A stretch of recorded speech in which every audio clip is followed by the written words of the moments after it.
because people just say, I'm just smelling smelly things. Like, how can they have an effect on my sleep or even my kidney? One shares a benefit of using an essential oil. So lavender is relaxing, right? And those. Hi, everybody, and welcome to the Kidney Coach YouTube channel. I'm naturopathic Dr. Fiona Chin, co-founder of the Kidney Disease Solution and our product, Kygenesis. And I'm joined again today by the lovely Nicole Williams. Nicole is from the Mind Growth Garden. That is her own business, and that's what banner she's talking under today. Maybe just, I'll let you lead it, but I would love you just to give us an overview of how they work, why they work, the mechanism, because people just say, I'm just smelling smelly things. Like, how can they have an effect on my sleep or even my kidney function? Like, come on now, I'm just smelling something. So maybe walk us through there, and then I'll let you lead the conversation. So let me first by maybe defining a bit. I know you had mentioned the word aromatherapist or aromatherapy. So I'll share a little bit of basics in the beginning. So when someone says the term aromatherapy, what they're really describing is this kind of holistic therapeutic approach. It's a way using essential oils to support your physical, emotional, mental, and spiritual well-being and health. Essential oils are not a cure. So they're not a cure for treatment. They're not a shortcut. Actually, what they really do is they help support your body's natural systems, your body's natural way of functioning and really repairing and maintaining its own health, right? Supporting your body's kind of natural processes. An essential oil itself is a highly concentrated extract from a plant. All parts of the plant are used, which I think is amazing, right? The root, the flower, the stem, the leaf. And what we find is that depending on where that oil is sourced within the plant, it has certain properties that are great for your body. So for example, oils that are sourced from the root. If you think of a root is it's strong, it's grounding, it anchors the plant into the ground. And some of the chemical constituents within that root of the plant, in order for that root to remain strong and grounded, that is what's extracted.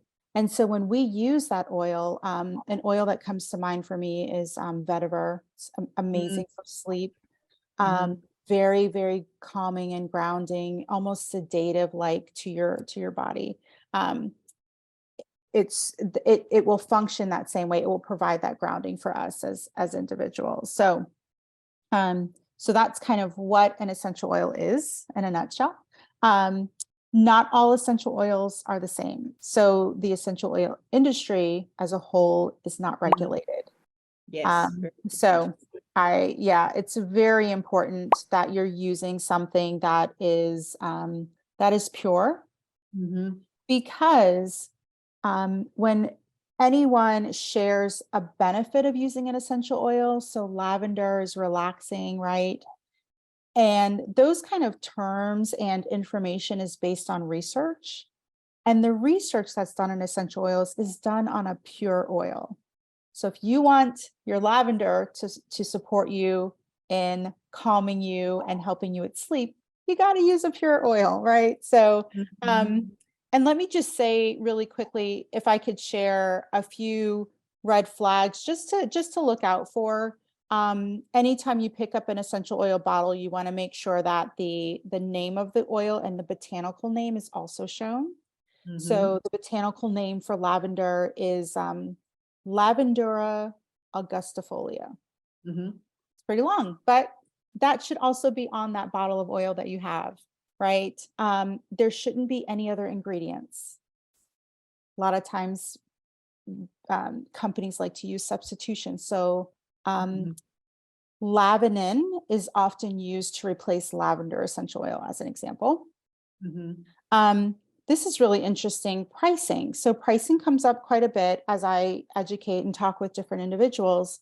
The way in which an oil is extracted, it really depends on the plant. So rose essential oil, it takes about 22 pounds of roses to produce a bottle of rose essential oil.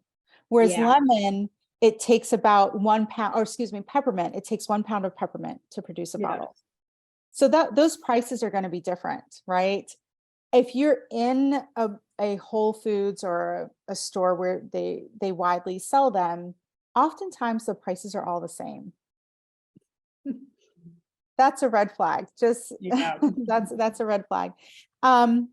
Lastly, you want to make sure the company does some independent testing on the purity and quality of the oil.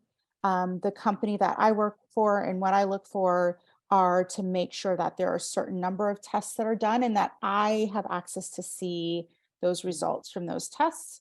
Mhm. And let me just check my notes and make sure I didn't forget anything. The last thing I would say is fragrance. So you might often see the words fragrance on the bottle. Be careful. That means that there are synthetic ingredients in there. Mhm.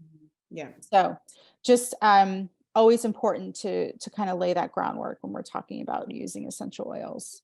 If you want to know more about what we do, head to www.kidneycoach.com. We're on Instagram and Facebook and all those things with a /kidneycoachafter. Make sure you hit subscribe. That way you'll get notified anytime we put up a new video. Nicole, thanks again. And everybody watching, thanks for being part of our community. Hopefully now you feel a little bit more confident in maybe integrating some essential oils into your day-to-day life. I think they're just such a lovely add-on and easy to do. And then if you want to progress and do a little bit more with them, reach out to Nicole. Thanks again for listening. We hope you found this useful. For commenting below, and we'll see you next time. Thanks, Nicole.